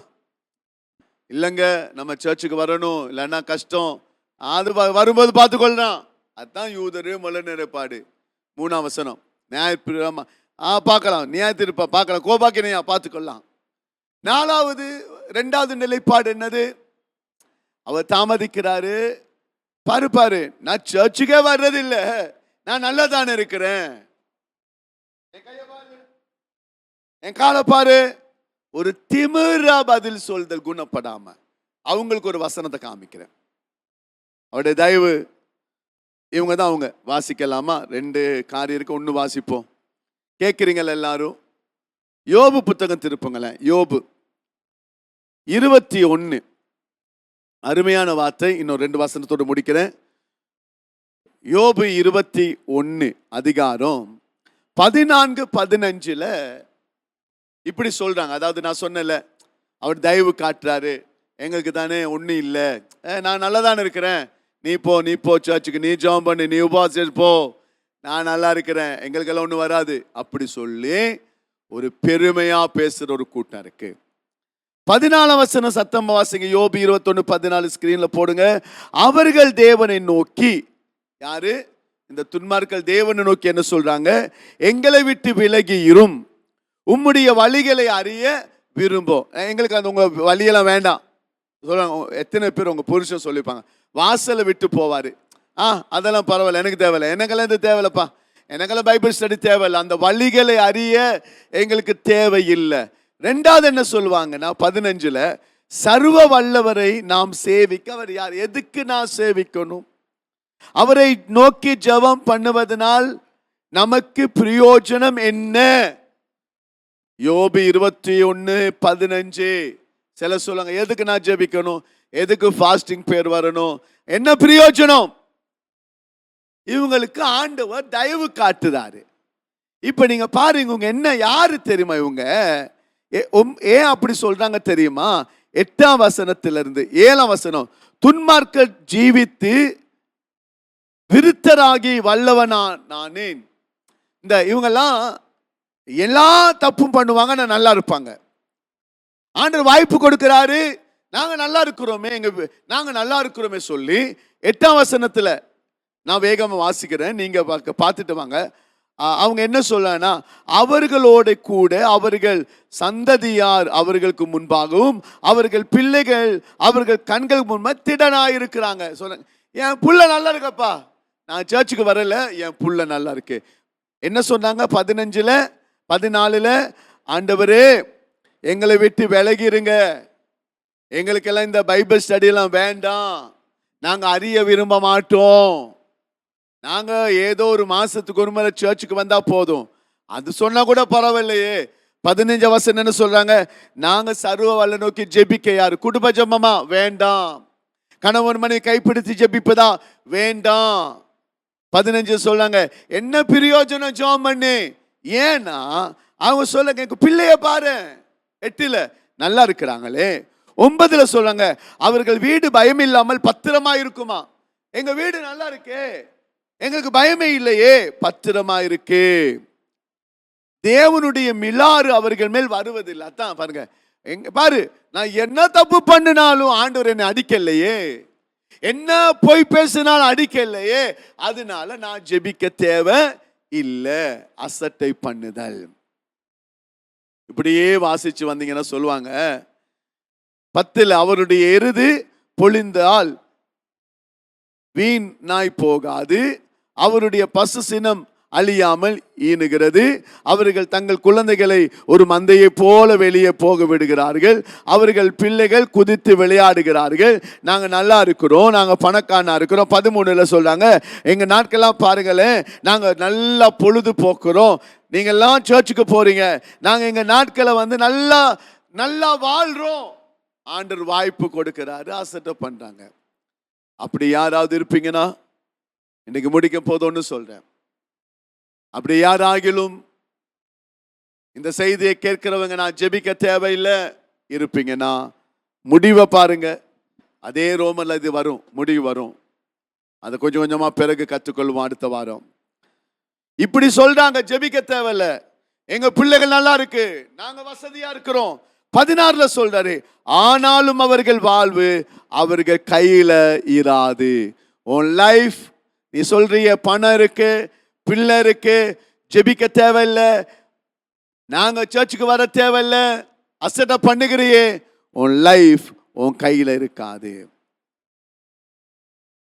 17 எத்தனை சடுதியில் துன்மார்க்கனுடைய விளக்கு அணைந்து போகும். விளக்கு வாய்ப்பு தர்றாரு. அணையக்கூடாது, வாய்ப்பு தர்றாரு. வா, ஜெபிக்க வா, மனம் திரும்பு. குணப்படுதல் என்றால் என்ன? பாவத்திலிருந்து தேவனிடத்தில் மனம் திரும்புதல், மனம் திரும்பிய பின்பு மனம் திரும்புவதற்கு ஏற்ற வாழ்க்கை வாழ்தல். ஆனா நான் என்ன சொல்றேன்? இல்ல, ஜெபிக்க தேவையில்லை, அவங்க விளக்கு அணைந்து போகும். இந்த செய்தியை முடிக்கிற நேரத்தில் இவன் நினைச்சா நான் நல்லா இருப்பேன். கடைசியில் விளக்கு அணைந்து போகும். அவர்கள் தமது கோபத்தினால் வேதனைகளை பகிர்ந்து கொடுக்கையில் அவர்கள் ஆபத்து அவர்கள் மேல் வருமாம். ஒரு நாள் வரும். எத்தனையோ வாய்ப்பு தருகிறார். ஒரு ஆபத்து வரும், அந்த விளக்கு அணைந்து போகும். மனம் திரும்புதல் என்பது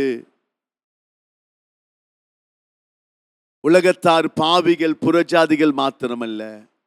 நீங்கள் வெளிப்படுத்துற விசேஷத்துக்கு வந்தீங்கன்னா சபையை பார்த்து சொல்றாரு, இந்த நிலையிலிருந்து விழுந்தா என்பதை நினைத்து மனம் திரும்பு. இந்த நிலையிலிருந்து விழுந்தா என்பதை நினைத்து மனம் திரும்பு. அதை தன் பேதுருக்கு சொன்னாரு. கோதுமை சுலகினால் புடைக்கிறது போல சாத்தான் உன்னை புடைக்க உத்தரவு கேட்டுக்கொண்டான். நானோ உன் விசுவாசம் ஒளிந்து போகாதபடிக்கு ஜெபம் பண்ணினேன். நீ குணப்பட்ட பின்பு உன் சகோதரர்களை ஸ்திரப்படுத்த. அப்படின்னு அர்த்தம் என்னது? ஒன்னு பாவத்தில் விழுறது, இன்னொன்னு சபை விழுவது. ஆதியில கொண்ட அன்பை விட்டாய் என்பதை, எதில விழுந்தாய்? இன்ன நிலையில விழுந்தாய், மனம் திரும்பு. பேதுரு ரட்சிக்கப்பட்டுட்டான், மனம் திரும்பிட்டான். திரும்ப சொல்றாரு, நீ குணப்பட்ட பின்பு நீ அன்பில விழுந்து விட்டாய், எனக்கு இயேசுவை தெரியாது என்று சொல்லிவிட்டாய், சொல்ல போகிறாய், மறுதலிக்க போகிறாய். அங்க நல்ல கோணிங்க டைம்ல காமிக்க, நீ மறுதலிக்க போகிறாய். அதன் பின்பதாக நீ குணப்படுவாய், மன்னிப்பு கேட்பாய், நான் உம்மை நேசிக்கிறேன் என்று சொல்வாய். அதற்கு பிறகு நீ ஊழியம் செய், நீ பலப்படுத்து. அதான் அர்த்தம். புரியலையா?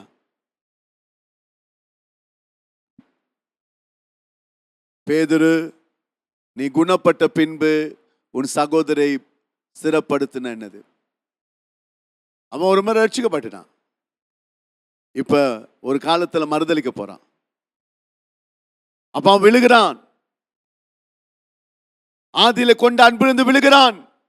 திரும்ப இயேசு கேட்கிறான், என்ன நேசிக்கிறாயா? குணப்படுகிறான், மன்னிப்பு கேட்கிறான், அழுகிறான். இப்ப மக்களை ஸ்திரப்படுத்துறான். இந்த செய்தியை முடிக்கும் பொழுது ஆதியில கொண்ட அன்பு எங்கே? சபையை பார்த்து மனம் திரும்ப சொல்றாரு. வெளிப்படுத்து விசேஷம் 2:21 தியத்திரா சபையை பார்த்து சொல்றாரு, நான் மனம் திரும்ப தவணை கொடுத்தேன், தவணை கொடுத்தேன், உனக்கோ திரும்ப மனம் இல்லை. அசட்டை ஏன் பண்ணுகிறோம்? மனம் இல்லாததினால. நாம் வாசித்து முடிக்க போகிறோம். 5ஆம் வசனம். அப்போஸ் ரோமர் ஆண்டவர் பேசுறாரா? நேரம் முடிந்து விட்டது. எல்லாரும் கவனிங்கள், எல்லாரும் கவனிக்க வாருங்கள் வேகமாக. 5ஆம் வசனம் அவர் என்ன செய்யறாரு? 4ஆம் வசனத்துல இப்ப பேசணும். தேவ தயவு என்னை குணப்படுத்த ஏவுகிறது. உனக்கு தவணை கொடுத்தேன், உனக்கு மனம் இல்லாமல் போனது. நான் மனம் திரும்ப வேண்டும் என்று தவணை தருகிறார். ஆவியானவர் ஏவிக்கொண்டே இருக்கிறார். உள்ளான மனுஷனில பேசிட்டே இருக்கிறார். அதை கேட்க தவறுகிறோம். நம்ம எல்லாரும் முடிவுக்கு வர போகிறோம்.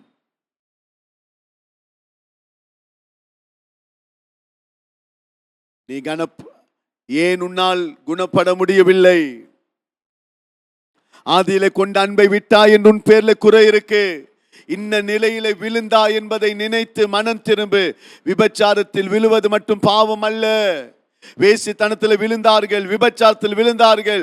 ஆண்டவர் மேல வைத்திருக்கிற அன்பை விட்டீங்கன்னா ஆண்டவர் சொல்றாரு வெளிப்படுத்தும் விசேஷம் 2 நீ இந்த நிலையில விழுந்தாய், விழுந்து விட்டாய். மனம் திரும்ப சொல்றாரு சபையை பார்த்து. மனம் திரும்ப பல சந்தர்ப்பங்கள் பல விதத்தில் பேசி பார்க்கிறார். திரும்ப திரும்ப திரும்ப திரும்ப பேசி பார்க்கிறார். சபை அசட்டை பண்ணுகிறதா? 5ஆம் வசனம், ரோமர் 2:5, உன் மன கடினத்துக்கும் குணப்படாத இருதயத்துக்கும் ஏற்றபடி தேவனுடைய நீதியுள்ள நியாய தீர்ப்பு வெளிப்படும். கோபாக்கினை நாளிலே உனக்காக கோபாக்கினையை குவித்துக் கொள்ளுகிறாய். நான் பொறுத்து பொறுத்து பார்த்தேன். நான் பொறுத்து பொறுத்து பார்த்தேன். நான் வாய்ப்பு கொடுத்து கொடுத்து பார்த்தேன். உனக்கு மனம் இல்லை. வெளிப்படுத்து விசேஷம் 2ஆம் அதிகாரத்திலே நாம் பார்த்தோமே, தியத்திரா சபைக்கு ஆண்டவர் 21 மனம் திரும்ப தவணை கொடுத்தேன். இந்த வருஷம் தவணை கொடுத்தேன்.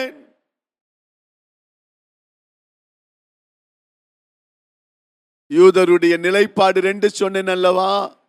நம்ம தப்பித்துக் கொள்ளலாம். 3ஆம் வசனத்துல தப்பிக்க முடியாது, தப்பிக்க முடியாது. 6ஆம் வசனத்தை சொல்றாரு, அவன் செய்கிற கிரியைக்கு தக்கதாக பலன் வரும். நான் இன்றைக்கு ஒருவேளை கடினமாய் பேசினால் நான் உங்களிடத்தில் மன்னிப்பு கேட்க போவதில்லை.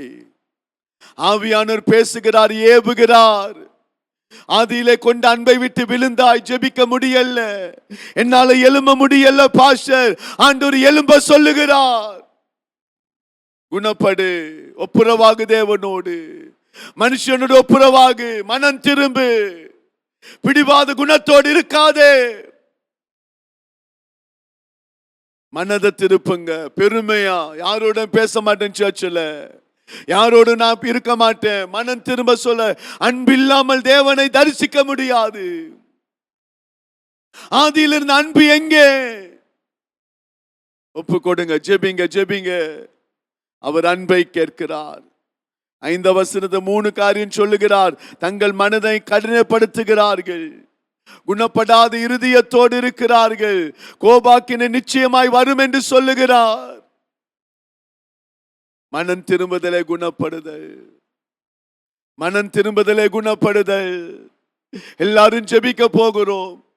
நம்ம நினைக்கிறோம் பாவிகள் மனம் திரும்பணும், அவங்க குணப்படல, இவங்க குணப்படல.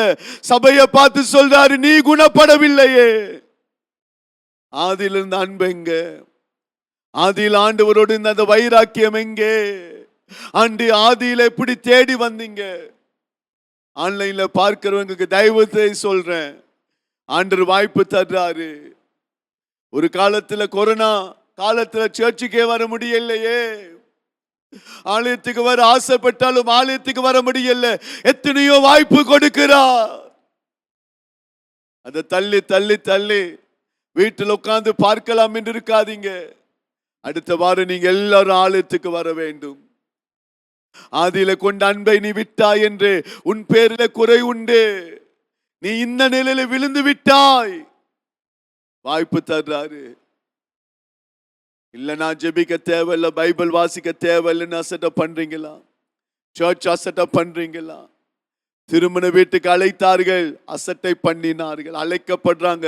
டினிட்டி சர்ச்சில் ஒவ்வொரு ஞாயிற்றுக்கிழமை சொல்றாங்க, பைபிள் ஸ்டடி இருக்கு, பைபிள் ஸ்டடி இருக்கு. அசட்டை பண்றீங்களா? 5ல சொல்லி முடிக்கிறாரு, தப்பிக்க முடியாது. மனம் திரும்புவோமா? ஒருவேளை பாவங்கள் இருக்குமானால் மனம் திரும்ப, குணப்பட வேண்டும். பெருமை இருக்குமானால் அங்க குணப்பட சொல்றாரு. சபையில தயவு செய்து சொல்றேன், மூப்பர்களுக்கும் தாய்மார்களுக்கும் ஒரு ஆவிக்குரிய பெருமையோடு இருக்க வேண்டாம். நாங்க தான் சர்ச்சில், நாங்க தான்.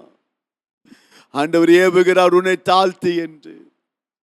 ஆதியில கொண்ட அன்பை விட்டுட்டீங்களா? ஆரம்பத்துல போல சர்ச்சோட இல்லையா? நீங்க ஆரம்பத்தை போல சர்ச்சுக்கு ஜெபிக்க வர இல்லையா? சகோதரி கூட்டம் இங்க நடக்குதா? சகோதரி கூட்டம் ஜெபிக்க வாங்க. ஆண்கள் கூட்டம் நடக்குதா? ஜெபிக்க வாங்க. கர்த்தர் நம்மோடு பேசுகிறார். ஆவியானவர் பேசுறதெல்லாம் கைகள் வைத்து ஸ்தோத்திரம் பண்ணுங்க. யூடியூப்ல பார்க்கிற எல்லாரும் ஒருவேளை கர்த்தர் உங்களோட எந்த விதத்தில் பேசினார் என்று நீங்கள் பிறகு டைப் பண்ண முடிஞ்சா டைப் பண்ணுங்க. இப்ப ஆண்டவருக்கு நன்றி சொல்லி ஆமேன் என்று பதிவு செய்யுங்க. ஆண்டவர் பேசுவதை நீங்க பகிர்ந்து கொள்ளுங்க. யூடியூப் மூலமாய் பகிர்ந்து கொள்ளுங்க. கர்த்தர் உங்களோடு பேசுகிறார். மனம் திரும்புங்க. திரும்ப திரும்ப இந்த சத்தியத்தை கேளுங்க. கர்த்தர் உங்களை ஆசீர்வதிப்பார். பரிசுத்த பிதாவே, நாங்கள் உமக்கு நன்றி சொல்லுகிறோம். நீர் பேசின வார்த்தைக்காக நன்றி சொல்லுகிறோம். ஆண்டவரே, நீர் நல்லவர், நீர் மகிமை நிறைந்தவர். நீர் எங்களோடு பேசி ஒவ்வொரு வார்த்தைக்கு நன்றி. எங்களுக்கு எவ்வளோ வாய்ப்பு கொடுத்தீர் ஆண்டவரே, எவ்வளோ தருணம் கொடுத்தீர் ஆண்டவரே. எங்களுக்கு இன்னொரு வாய்ப்பு தாரும் ஆண்டவரே. இந்த வருஷம் நாங்கள் கனி கொடுப்போம், நாங்கள் குணப்படுவோம், மனம் திரும்புவோம், மனம் திரும்பி ஒரு வாழ்க்கை வாழ்வோம் என்று இயேசுவின் நாமத்தில் ஜெபிக்கிறோம் பிதாவே. என் ஆத்துமாவே கர்த்தரை ஸ்தோத்திரி, என் முழுமையோட பரிசுத்த நாமத்தை ஸ்தோத்திரி. என் ஆத்துமாவே கர்த்தரை ஸ்தோத்திரி, கர்த்தர் செய்த சகல உபகாரங்களையும் மறவாதே.